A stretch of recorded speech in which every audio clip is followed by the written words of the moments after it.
Parkinson Social Network is a volunteer-led, qualified 501c3 tax-exempt organization committed to advocating, supporting, and enriching the lives of those touched by Parkinson's disease. We host monthly online events for the Parkinson's community via Zoom, a side-by-side support group for Parkinson's caregivers, online Café, side-by-side support group for those living with Parkinson's. We work to provide the Parkinson's community with information about resources available in our community through our website, special events, and speakers. For more information, visit our website at parkinsonsocialnetwork.org or call 571-286-5000 or email us at info at parkinsonsocialnetwork.org. Thank you. We're so glad to have Martha with us this morning. Some of you may have had the privilege of meeting her last year at our Caregivers Luncheon. And we thought that since it seems a few of us have had a little stress this year, that we could use a rerun of Martha's wisdom here. So Martha has a lot of talents, and some of you may not realize she's quite a photographer. And if you haven't looked at her website, please do, because you can see some of her beautiful photography. And you can think about that as a way to deal with your stresses. Although if you have a camera that doesn't work, that might make more stress. Excuse me. She's an author. She's a speaker. She also is certified as a Search Inside Yourself instructor. So I'm going to stop talking and let you listen to her. And we're so glad you're here, and we're hoping that this is going to make your life a little bit better. Martha?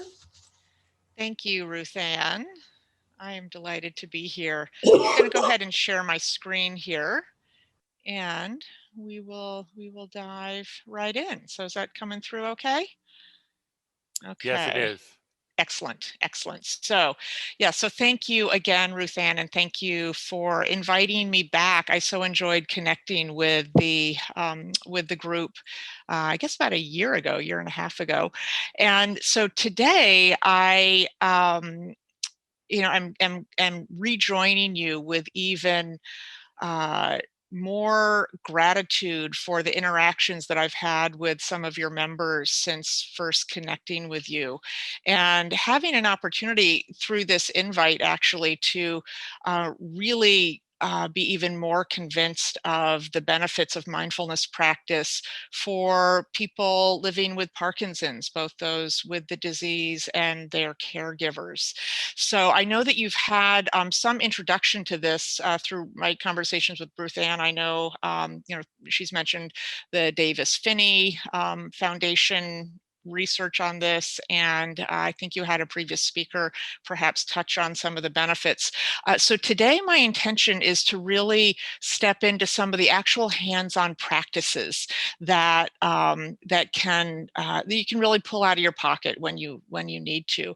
And as Ruth Ann alluded to, this year all of you have really needed your resilience over the course of navigating this disease, but this year has posed additional stressors for everybody. We're all living with a global pandemic. We've got political, social, economic upheaval in the country, and so all of those external stressors, I can only imagine, have added even just heavier loads to carry for all of you. So because of that, I just want to congratulate all of you for showing up today, for signing up for this talk, for showing up for yourselves in this way.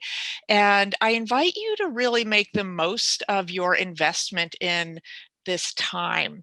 Our attention is pulled in so many different directions, right? And you signing up in this intentional way is really a statement about you taking some control over your own wellness practices and your own wellness skills. So to maximize this time, I would invite you to do what you can to reduce other distractions during the talk, whether that's turning off your phone, closing out other tabs, one little part of my bio that Ruth Ann did not mention is that I actually used to be, in my former life, an international economist. So it really informs a lot of my mindfulness practice, and economists are all about efficiency, right? So we want to make the most of this opportunity for our attention, because we are so easily distracted, and distraction in and of itself is a stressor.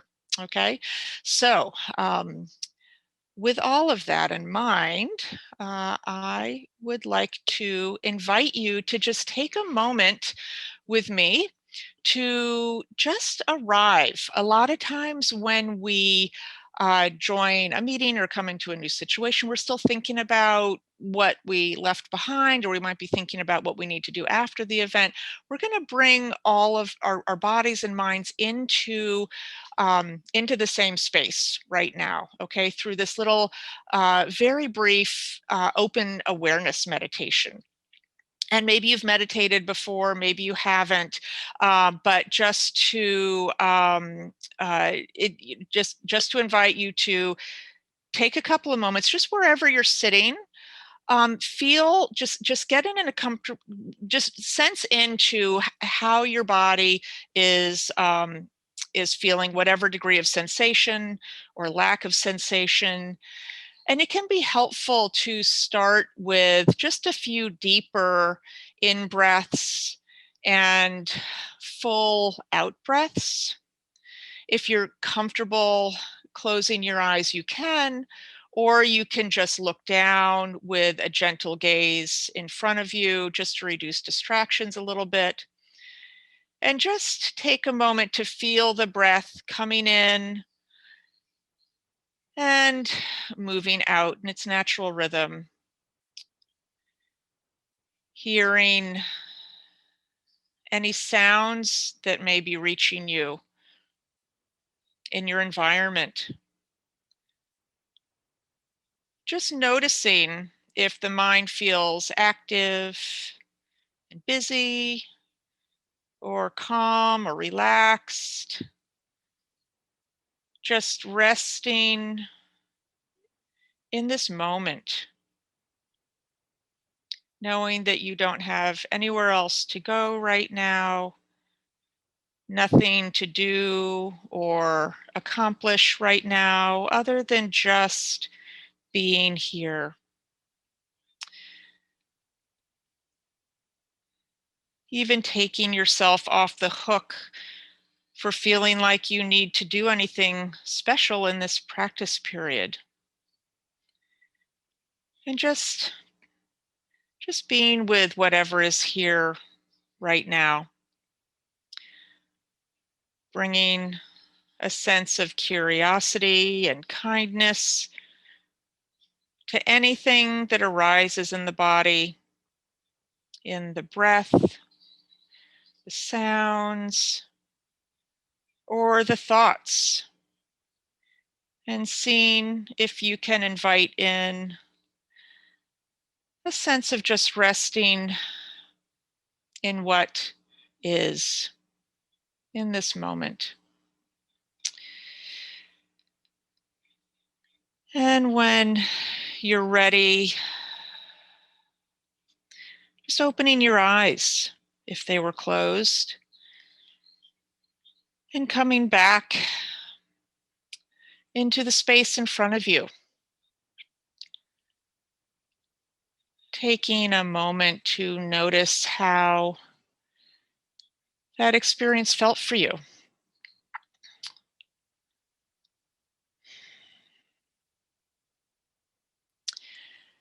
And as Angela said at the outset, feel free to type in a question if you have questions or comments in the chat box, or raise your hand along the way. You can put in the chat box right now what you noticed during that very brief practice of bringing all of your mind and body into one non-judgmental space. So we'll be talking Martha, a little bit more. Yes. the chat, just so you know, the chat box is turned off in a webinar. Oh, got it. the Q&A. We have one question.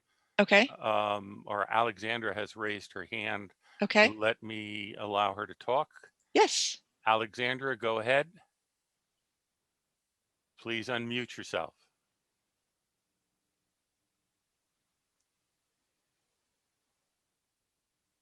Alexandra, your hand was up. Will you please unmute yourself so that you can talk? Okay, I think I'm unmuted now. Can you hear me? Yes. I was trying to figure out how to do the gallery view you had mentioned earlier.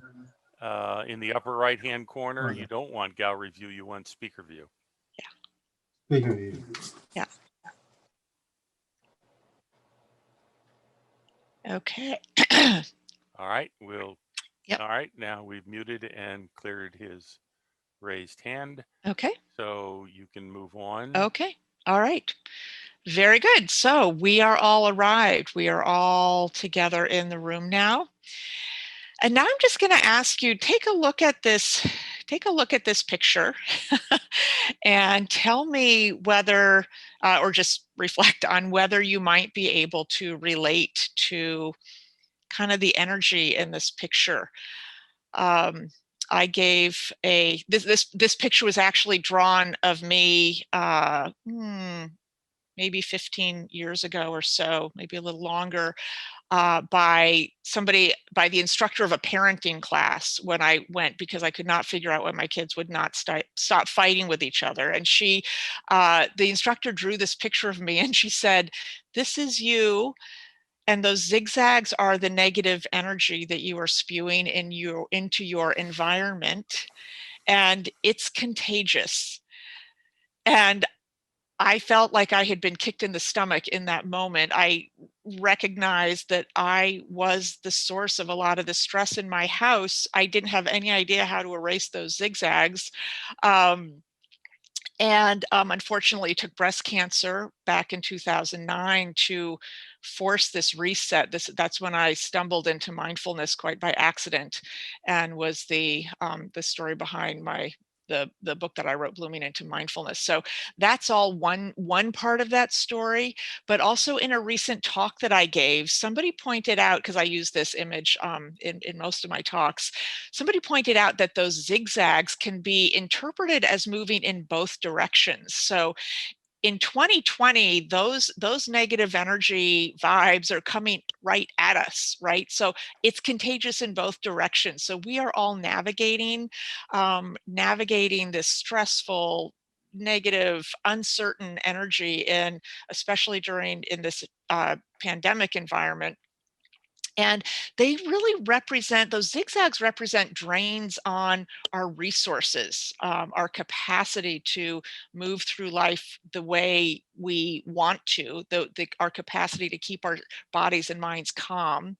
And it's, as my economist self brings in, it's a very inefficient use of our emotional, mental, and physical resources when we are sort of imprisoned by those. So today, my intention is to give you some zigzag erasers. And again, I recognize that that the impact of stress is even more pronounced in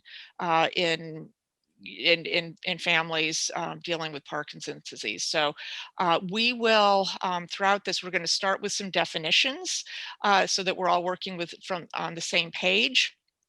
And the first one of those definitions is stress. So I'm sure you're all familiar with feeling stress in your body, but we're looking at the body's immediate reaction to a perceived threat, challenge, or scare. And that word perceived is really important in mindfulness practice, because our bodies are the chemistry of our body reacts to even perceived threat in ways that that has negative impacts on our health, even when it's just an imagined scenario.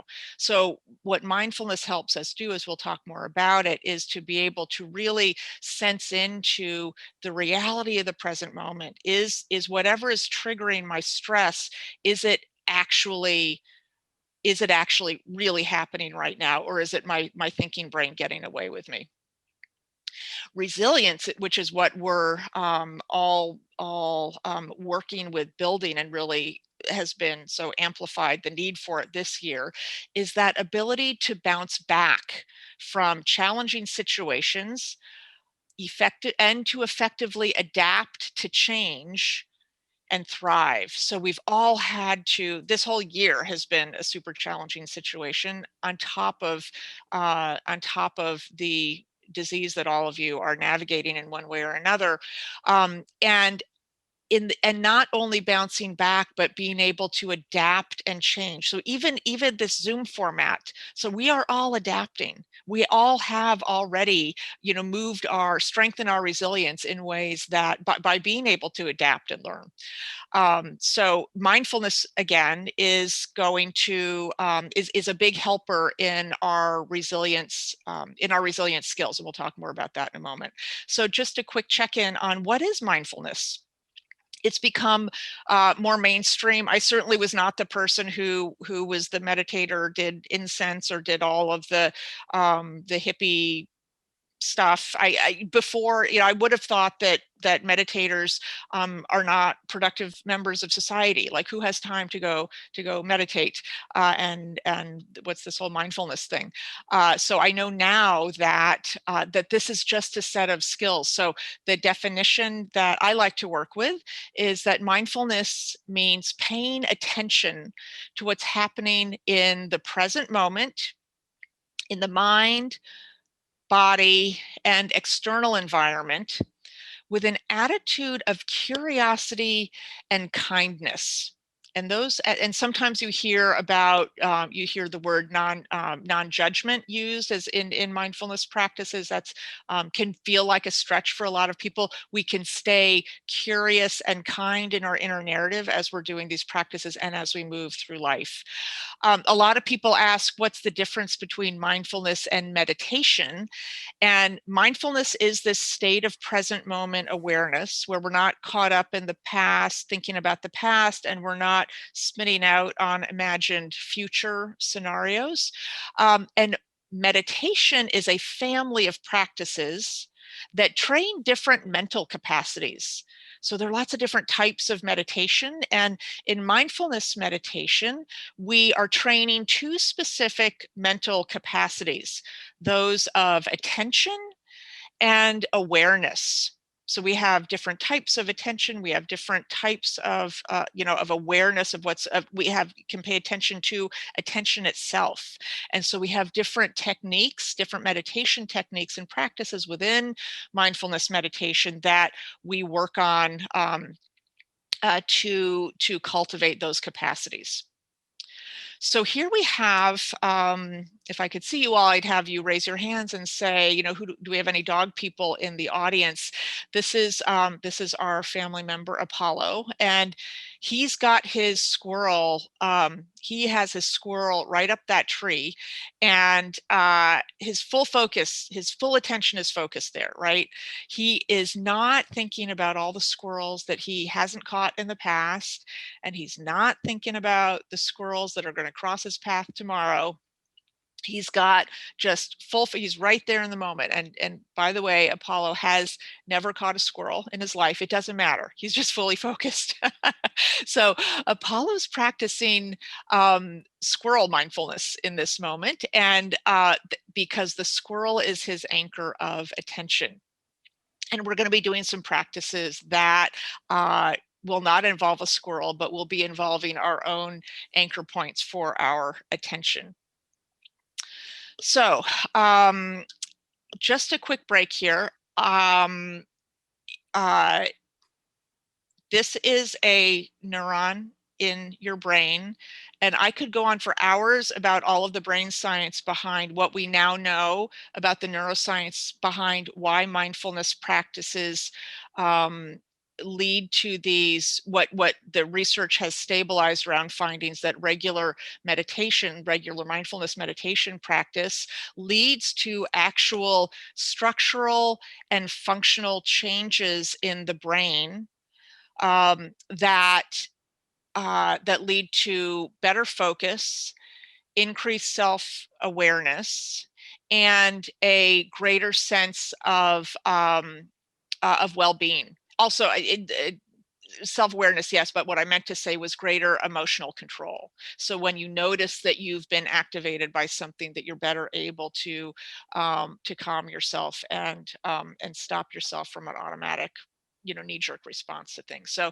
those are where the findings of the very vast body now of neuroscience behind mindfulness have stabilized. Also, and I can, I've looked a little bit at some of the research specifically that's been done on Parkinson's, on people living with Parkinson's disease, and specifically around before and after brain scans, functional MRI brain scans that they've done on the gray matter of Parkinson's patients after doing an 8-week mindfulness-based stress reduction course of study. And I'm happy to send a couple of those studies that I found, but I'm not going to spend any more time on that. Just happy to follow up with you separately on that. I just want you to know that what we talk about with and this is all through a process called neuroplasticity, and neuroplasticity is the finding by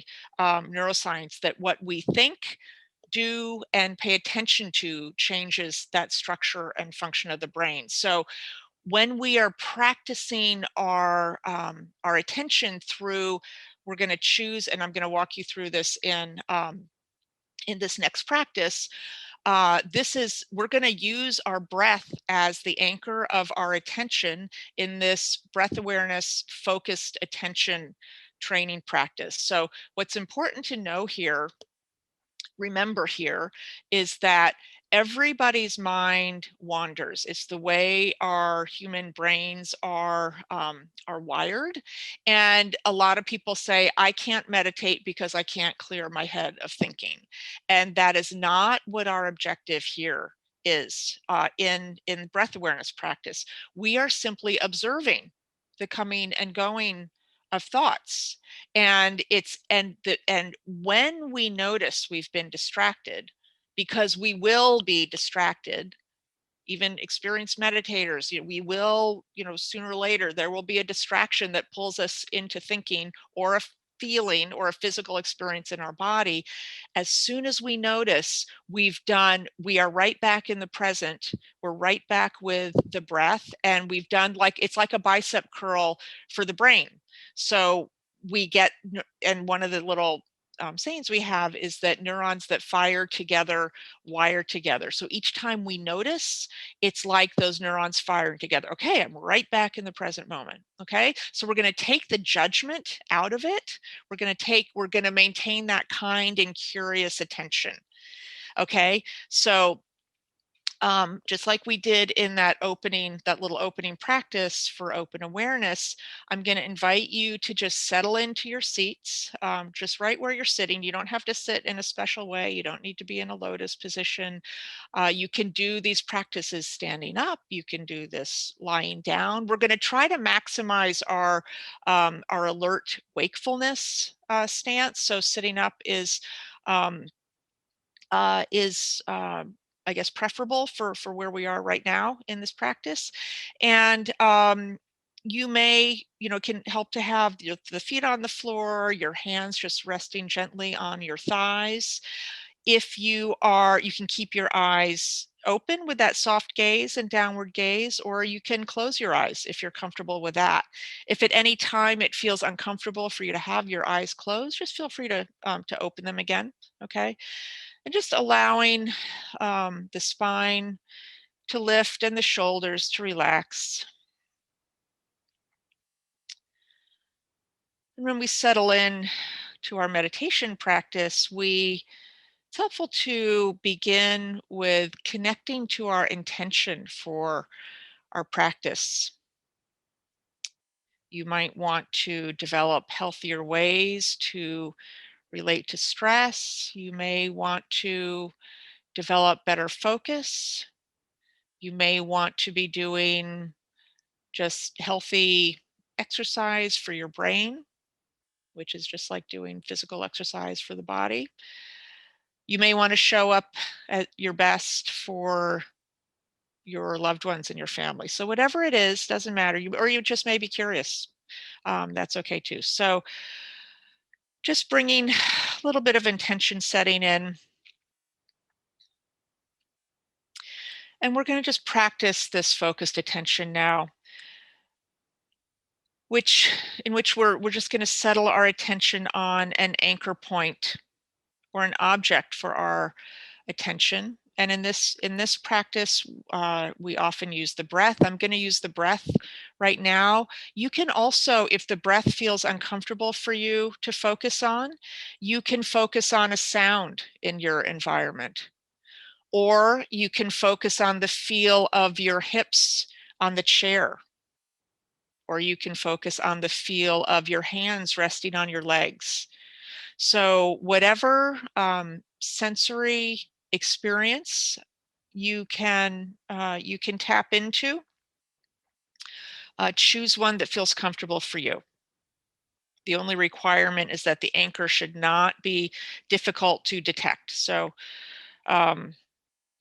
yeah, just something steady and constant, like a sound if you're not using the breath. So let's just bring your attention now to this focal point. If you are using the breath, you may notice a movement of the abdomen or chest. Or you may feel the sensation of air passing at the tip of your nose. Or a sense of the whole body breathing.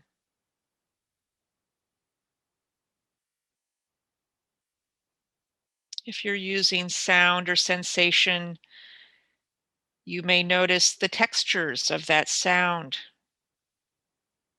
or the warmth or pressure of the touch. Wherever the sensation is most vivid for you, allowing your attention to just rest there.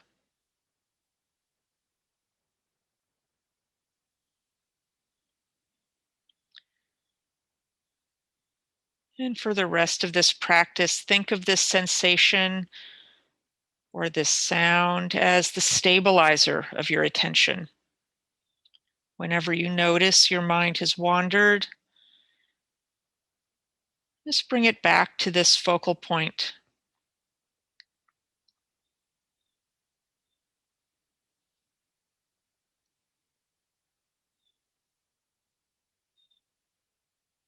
Can you be curious and kind with yourself even as you bring your attention back to your focal point?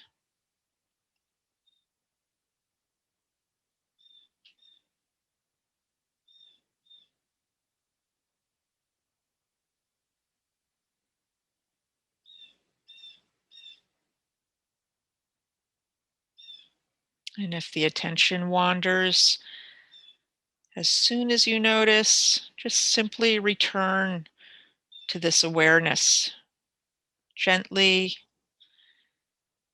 and kindly.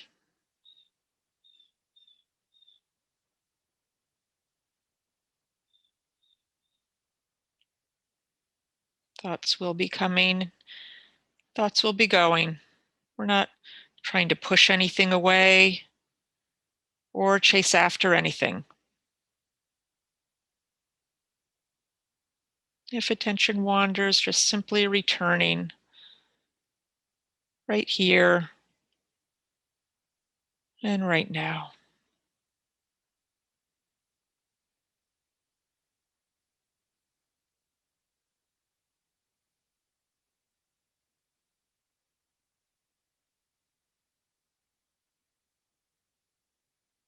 Let's just sit quietly for another moment,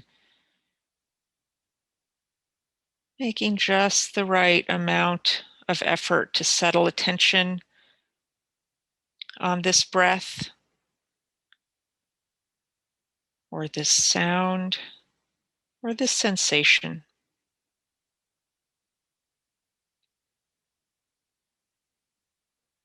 Or just sit, being aware of whatever arises for you.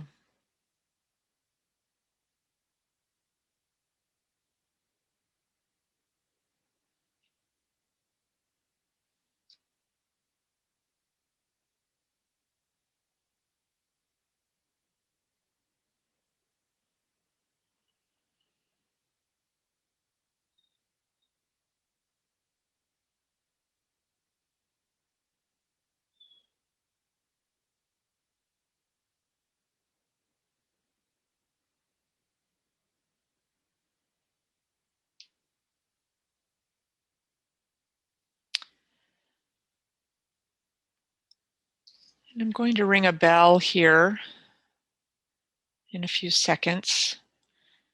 I just invite you to turn your attention to the bell and see if you can follow it till you don't hear it anymore.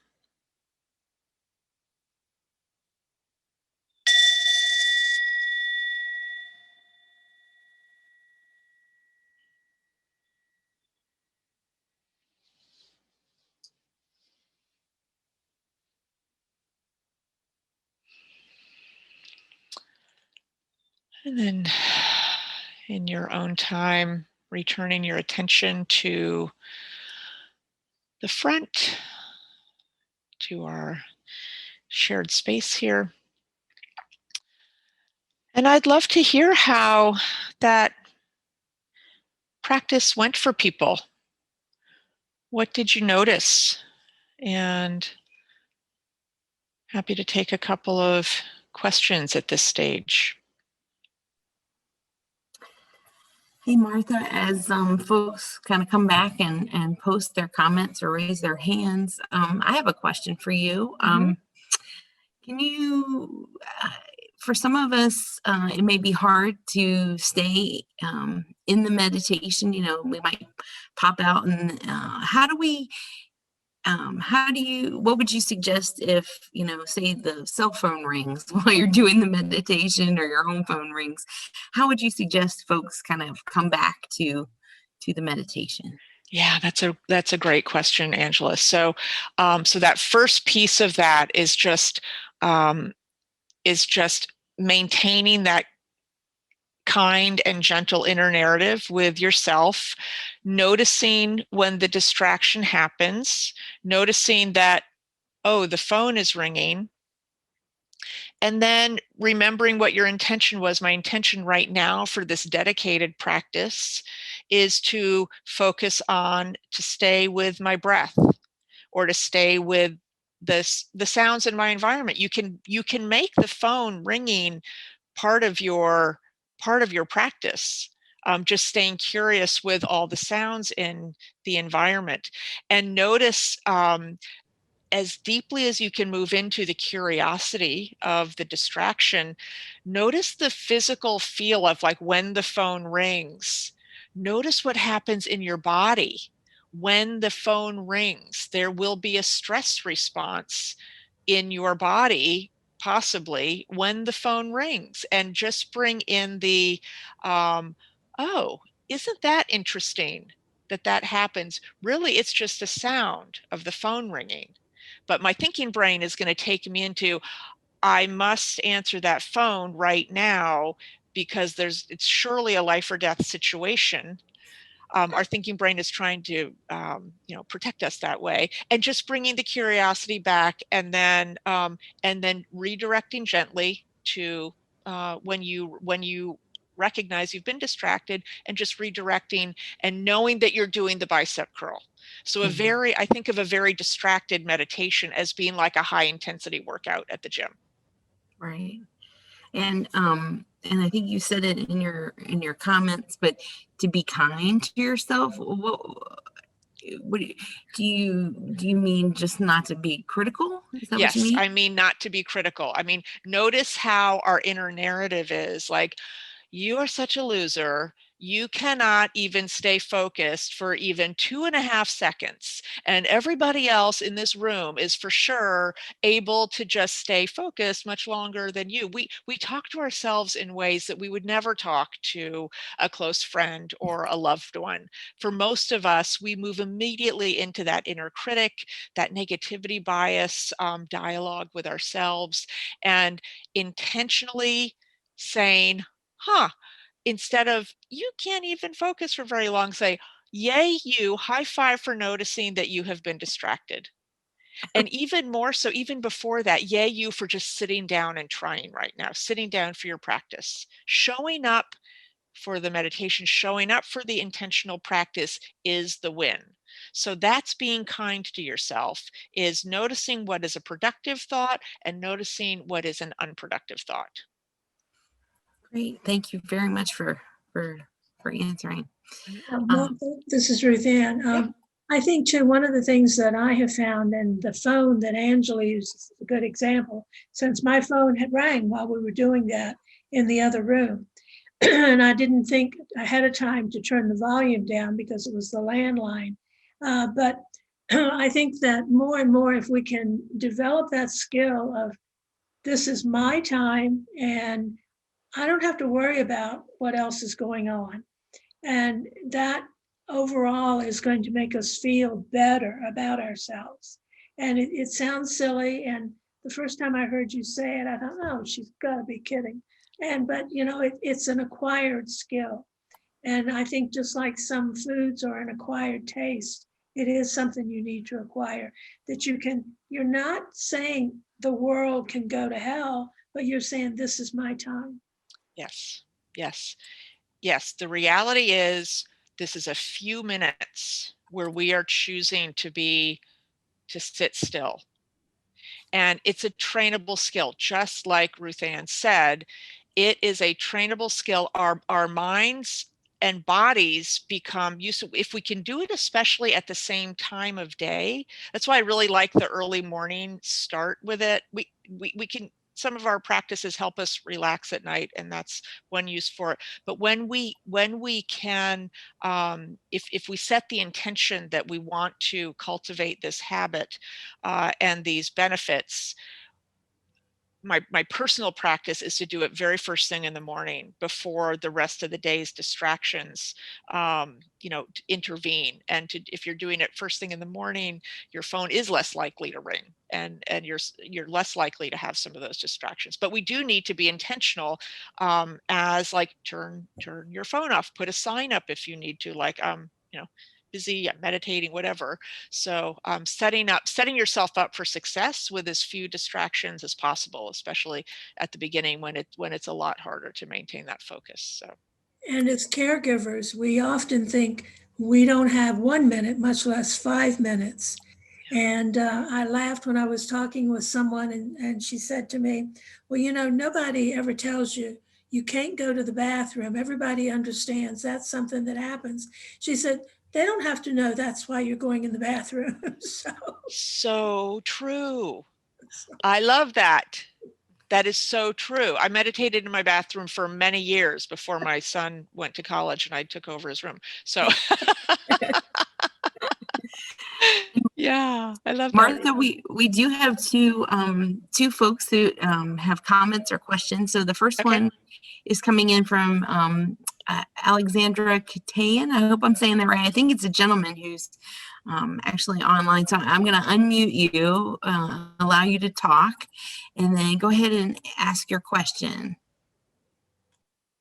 Alexandra or Mr. Katayan, are you there?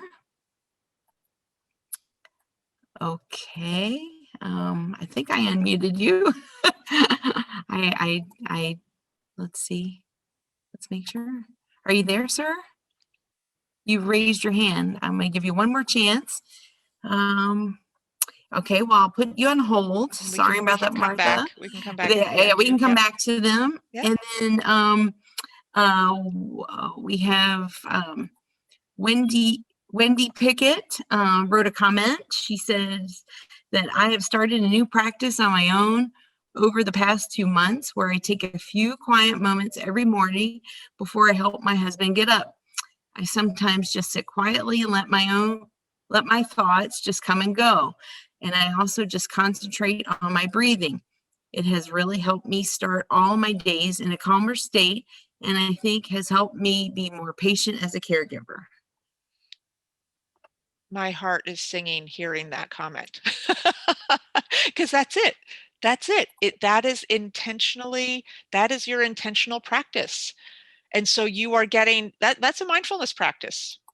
That's exactly what we're talking about. And thank you for validating the impact that is having, both for you, because we come to realize very quickly, in my experience and with my meditation students, that we start the practice for ourselves. When we start doing the practice for ourselves, we very quickly see how the benefits also extend to those other people in our lives. So it's a it's a lot of bang for the buck with your practice. So thank you, Wendy. I love it. And I'm going to ask one more time if the user Alexandra Katayan, did you have a comment or a question for Martha? No? Okay. Oh, we'll have a chance at the end too. Yeah, we'll have a chance at Yeah. the end, but we do have Bob Pearson who raised his hand. So I'm going to go ahead, Bob, you're unmuted. Go ahead. Oh, go ahead, try again. Can you hear me now? Yep. You gotcha, Bob. Go ahead. So I was wondering if you have any advice, if you're meditating with this, a feeling of care for yourself, kindness. What about pain? If you're experiencing pain, can you incorporate that into your practice? Yes, so we have many practices within our family of mindfulness meditation practices, and we can notice it in being able to notice the types of distractions that we have. It might be thinking. A thought comes through. It might be a physical experience. It might be pain. It might be an emotion manifesting physically in the body as well.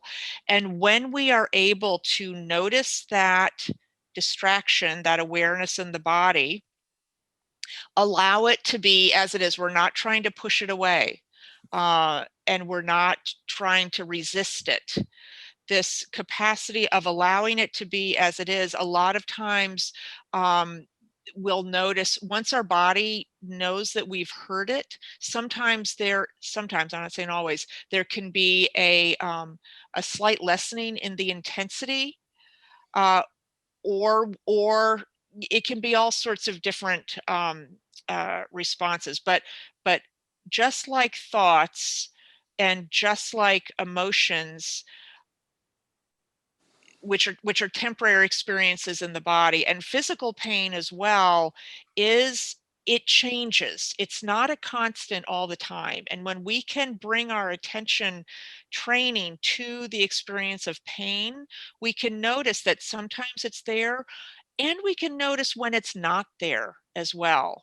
And so it's not that it's not that the pain is going to go away, but our response to the pain, how we deal with it, evolves in ways that that can really take the edge off. It helps us manage it a little bit better. And we have particularly practices like the body scan can really help with this. We don't have time today to do the body scan. It is one of the practices that we do in my morning meditation programs, and it's also one of the practices that's used in mindfulness-based stress reduction programs, those 8-week programs that are often done in clinical settings to help people deal with pain. So absolutely, pain management is a big part, is a big mindfulness is very widely applied now to pain management protocols. Thank you. Okay. So, Martha, do you have time for one more question, or do you want me to go ahead and hold on Well, that? I think if we could hold on it, so what we just did was, this was what we call a dedicated, that was an actual meditation, a dedicated practice that I just walked you through, equivalent to you going to the gym and saying, okay, I'm going to spend the next amount of time lifting weights, doing, whatever, my dedicated mindfulness practice. And we also have what we call these little micro practices that don't take very much time at all, that help to, again, in this case, this 3 breaths micro practice that I'm going to walk you through is a very quick way, just in the expanse of 3 breaths, to ground us in the present moment. If you may have experienced a little more clarity after the meditation that we just did, you may have experienced a settling of the mind. It almost is like we walk around like a snow globe shaken up, and our meditation practice can help just like put that snow globe on the table and have everything settle down. And we can do this even in the expanse of just 3 breaths. And this little micro practice simply involves, on the first breath cycle, the inhale and exhale, just bringing attention to the breath, noticing that we are breathing, sensing into the feel of the breath in the body. The second breath cycle, relax the body just a little bit more, wherever it is, whether you're sitting or standing, just soften the shoulders, relax in a little bit more. And then on the third breath cycle, we drop in this question, what's most important right now? So in terms of in this moment of presence, is it really essential? Like we've had to be this whole year, we've had to really think about what's essential. Like, is it essential for me in terms of our risk management? Is it essential? So this little 3 breaths practice is, okay, no, in this moment, what's most important is staying safe or continuing with my practice or keeping focused on the conversation I'm having with somebody, that kind of thing.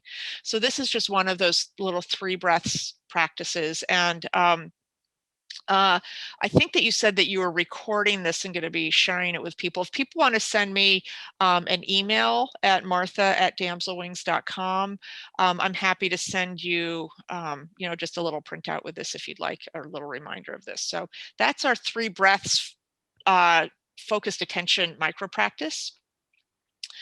And another little micro practice that we have to work with triggers. So this is in my in my longer programming, we have a little bit longer acronym for this, but I'm just going to do a really quickie here with stop. So this is when, this is when you notice that you've been triggered into a stress response, whether that's in conversation with somebody, maybe you get an email that's really, upsetting, you're watching the news, whatever it is, and you feel a stress response in your body. And so the first step, this is just this little 4-step practice. The first step is to just stop. Just the S is for stop. Just stopping before you reacting cultivates this pause. There's a well-known quote by Viktor Frankl. Well, it's a summary of his work where he's a Holocaust survivor and psychologist, and he tells us that between the time we've been poked by something, whether that's externally or even a thought that comes up, between stimulus and response, there is a space. And in that space lies our power to choose our response. And in that response lies our growth and our freedom. So we get a trigger. It may be the same thing that we're triggered by all the time. We can train ourselves to stop. Instead of falling back on old habitual reactivity, we can say, stop, wait a minute. Don't let my body's alarm system convince me that I have to respond right now. Just stop and take a breath. And in that moment, we get some clarity. Next time is T. T is take a breath, right? O is for observe. What's going on in my body right now? What's going on in my thought process right now? What's going on for the other person right now? I wonder what led them to do what they just did. Just observing that and reflecting a little bit. And then once we've got a little bit of space between the trigger, more of our executive functioning brain, our actual analysis of what's real in this moment comes online, and we're able to proceed with a more skillful response. That's the proceed part. So that little stop micro practice is just a reminder when we've been triggered, when we feel stress in the body, like, whoa, stop, take a breath, observe, and then proceed. And what is the skillful response? Maybe it means not speaking at all in that moment. Maybe it means going and doing, doing something that is a little more relaxing, or getting out in nature, whatever it is. So whatever that looks like for you. So that's another one of our little mindfulness micro practices. And then I know that sleep can be an issue for both people, living with the disease and with caregivers as well. So I just put together a couple of ways that that some of our breath practices in particular can be helpful at night. You can just try these out if you wake up in the middle of the night, if you have trouble going to sleep. So what we know about the mind is that even though we think we can multitask or think about lots of things at once, we actually know that we can only focus fully on one thing at a time. So it feels like we're doing more things at once, but we're really just shifting back and forth very quickly. So with that knowledge, when we choose, let's say you wake up and you start having, spinning thoughts or old, cyclical thinking, old thought patterns, or worrying about your day the next day, whatever it is, you can redirect the mind from those thoughts by sensing into, you can do this combination of sensing into the feel of the breath in the body, or even the sound. If the sound is easier, you can think of, sense into the sound. And if you want to keep your mind busy with something that is going to be more calming and not spinning you out further, you can try counting backwards from 100, and specifically count your exhales backwards, because we know that the inhales bring they energize us, they bring more oxygen to the brain, they activate us, a little bit more, and that can be great throughout the day. But we want to be relaxing. We want to set the conditions for our body to be relaxed enough to go back to sleep. So our exhales actually activate our body's relaxation response for this. So we have a couple of things we can do. We can keep the mind busy by counting backwards from 100, and just counting the exhales gives us a little more focus on those. It tends to lengthen the exhale relative to the inhale. So you can even do this exhale lengthening practice as a separate practice, where you inhale for 3 counts and exhale for 6 counts, or inhale for 4 counts and exhale for 8 counts. So just really focusing in on that exhale's power to activate our body's relaxation response. And so I am not, it's 11:28, so I wasn't sure how much leeway we have. I'm happy to stay on for other questions. I just have this little summary of the practices that we talked about today. We did that open awareness right at the beginning, the focused attention on the breath. We did the 3 breaths micro practice, that stop practice for triggers. Note that breath and exhale awareness for sleep.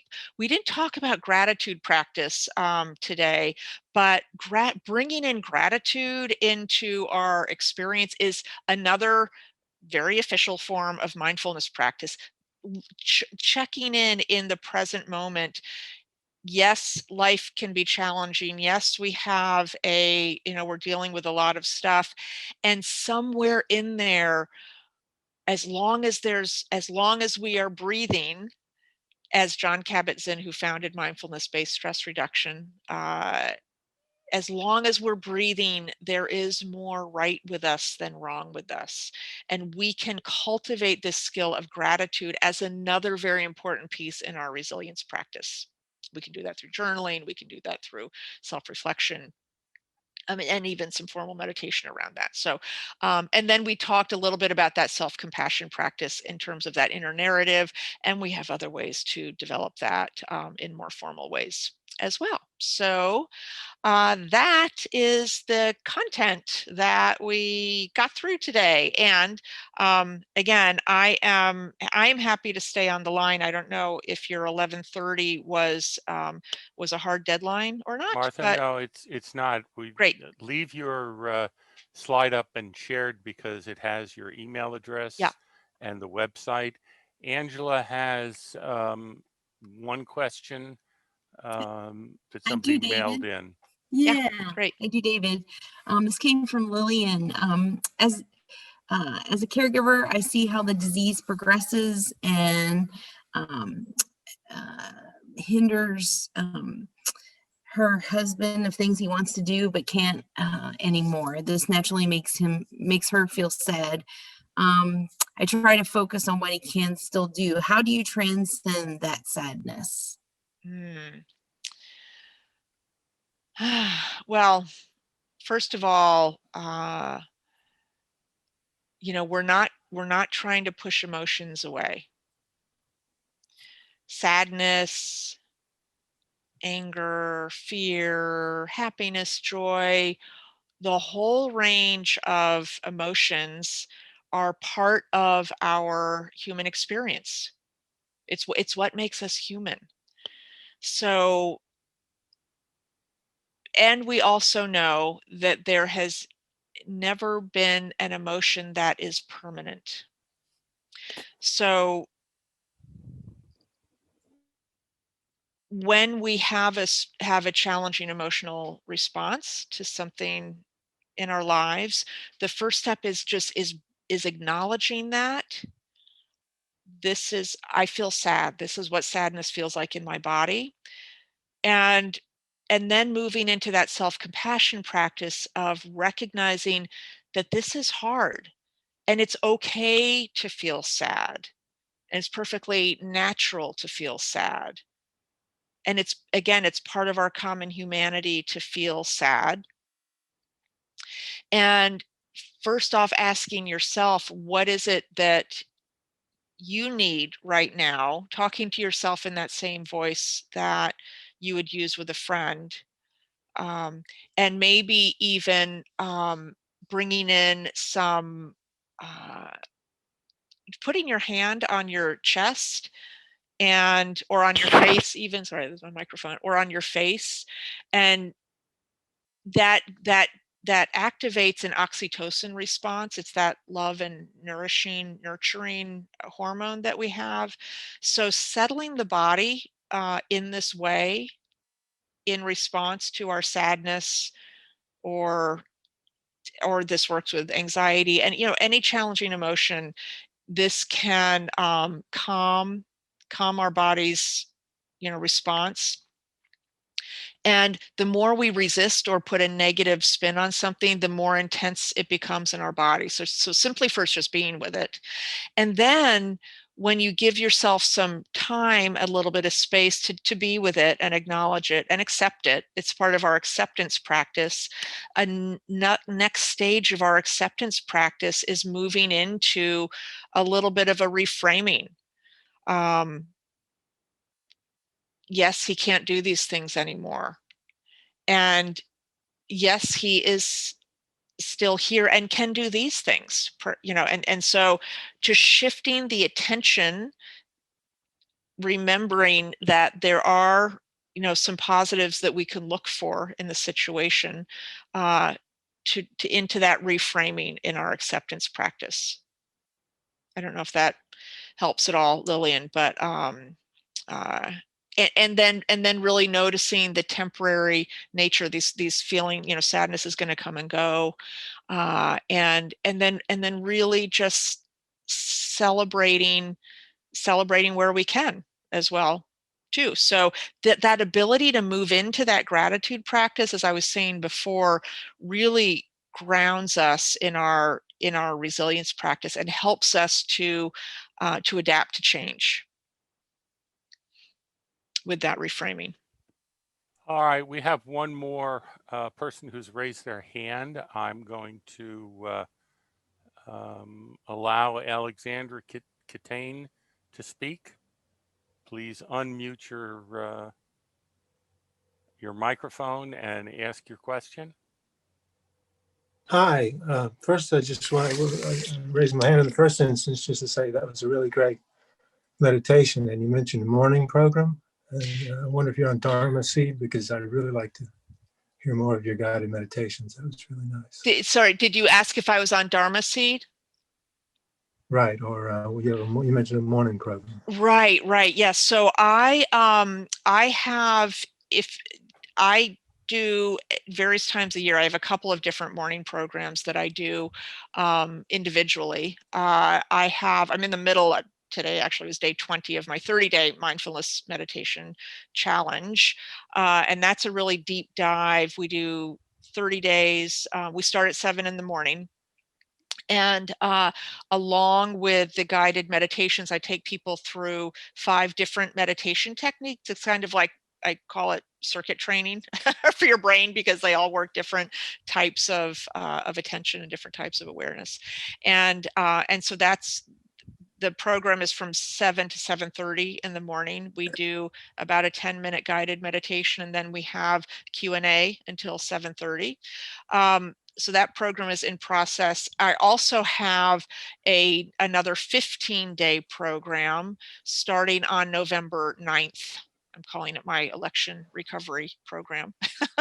And Martha, that's great information. yeah. So you can go to Can I, damselwings.com. Excuse me, I'd just like to say we're glad everybody has stayed on, and you see on the screen the information that you can get more about Martha's programs. There are several of us who are now her followers, for lack of a better term.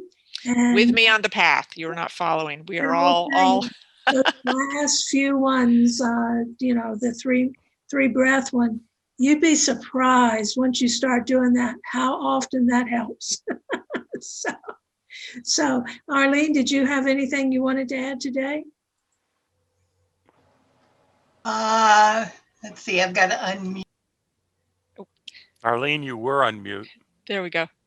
Yeah, it was, again, a wonderful kind of reinforcement for me. I cannot tell you, though, and I cannot praise enough using the techniques in daily life, particularly trying to go to sleep at night, because that seems to be the time when the light goes out and the brain kicks on. Rather than going to sleep, all of a sudden it's dealing with everything that happened during the day, planning for the next day, and getting myself into a swivet. And to count breaths, I do a different one where it's in on 1, out on 2, and try to do 20 of them in a row without making a mistake. You learn to focus. And again, as Ruth Ann said, during the day, to take those 3 breaths when you're in a situation. I don't care if you're in traffic and ready to ram the back of someone's car because they cut you off, or getting angry at somebody who is not wearing a mask when they should. Stop, take a couple of breaths, and it just makes your day a whole lot more pleasant. And I so appreciate you coming, Martha, to share your knowledge and your learning and your experience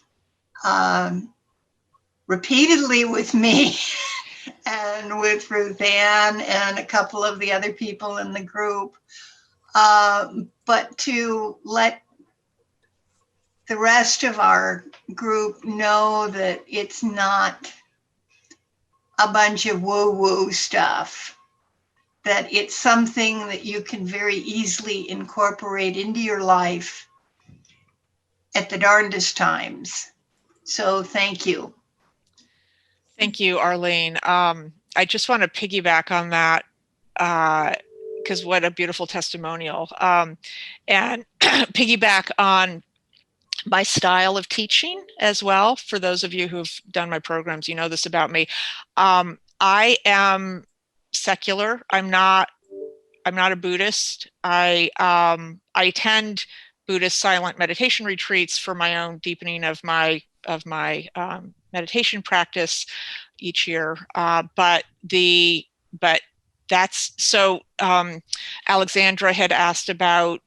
You had mentioned Dharma seeds. So for those of you who are interested in whether this is, I do not approach this from a Dharma standpoint. It's my style is very practical and neuroscience based. I certainly bring in wisdom from the contemplative traditions, no doubt about that. But I have had the whole range of people in my programs, from Buddhists to Episcopalian, clergy people have done it, to atheists. It doesn't matter. So just want you to know it's completely accessible to anybody who just wants to train their curiosity. What we practice grows stronger when we have accountability and community to enjoy that with it. It makes it all just a lot easier and really enjoyable. It's just been a beautiful unfolding of this journey. So I would love to connect with more of you. And if you go to my website, damselwings.com, you can sign up for if you subscribe to my newsletter, you will be informed of upcoming programs that I have.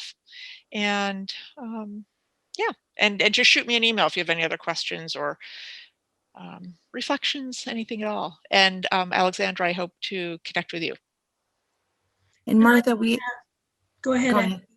Oh, I was just going to let Martha know that Corey commented, "Thanks, Martha. This was great." So just wanted to share that comment from Corey. Thank you, Corey. And I would just like to add, I mentioned Martha's photography. Those gorgeous pictures that you saw on the screen today are an example of her photography. My photography is an arm of my mindfulness practice. So that's been another unusual. It's all about the present moment awareness. Okay. Thanks for the shout out, Ruth Ann. Go ahead. I'll go back to you. If we have no one else. We do have one more. Alexandra has one more comment. So go ahead, Alexandra. I guess we're not pressed for time, I hope, but I took, oh gosh, what's her name? The Boston-based Sharon Salzberg. Insight. Yeah. Sure. That's where I was supposed to be in April. She's wonderful. You probably heard her talk about Insight Meditation Society, IMS, in Bahrain. Right, that's right. Yeah. You probably heard her lecture about loving kindness and how she took it as a personal daily practice for 3 months. And a few years ago, I did that. Lovely. I would start with a big sky meditation, walking my dog, and just focus on sounds and smells, and as I went, I would practice loving kindness. And to the end of the 3-month period, I was walking through the neighborhood down this Pleasant Valley. Is a little tight community, and then there's a main street that runs about a quarter mile. And every time I walked past someone before I got to the main drag, I would wish them one element of my loving kindness practice. May you be filled with happiness. May you be healthy and strong. May you live with ease. And I was hit by this wave, this wave. I could feel it coming on. It was just so powerful. It felt like I was a kid at the beach, tumbling in the waves, head over heels. Don't know what side is up. And to brace myself and stand there. And I'm just grinning and crying. And it must have been a sight for anybody walking by. But I was rolled by love, by this big blast of universal love. And it was just the best thing that's ever happened to me, pretty much. So this is really nice to get back into the practice. Yeah. I am feeling you, Alexandra, really holding you in this space right now. So beautiful. All righty. I think since we've addressed all of the questions, we hope that everyone that needed Martha's email address and website. You can see it on the screen right now. We appreciate everyone taking the time to join us today. We hope that everyone has found the presentation to be as insightful and useful as I have. And we invite you to keep an eye on our website and the mailings for upcoming events that PSN will be holding. Let's give Martha a hand. Thank you. Thank you so much, Martha.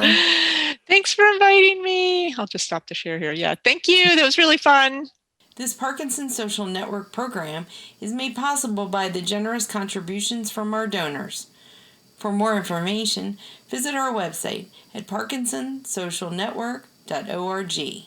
Thank you.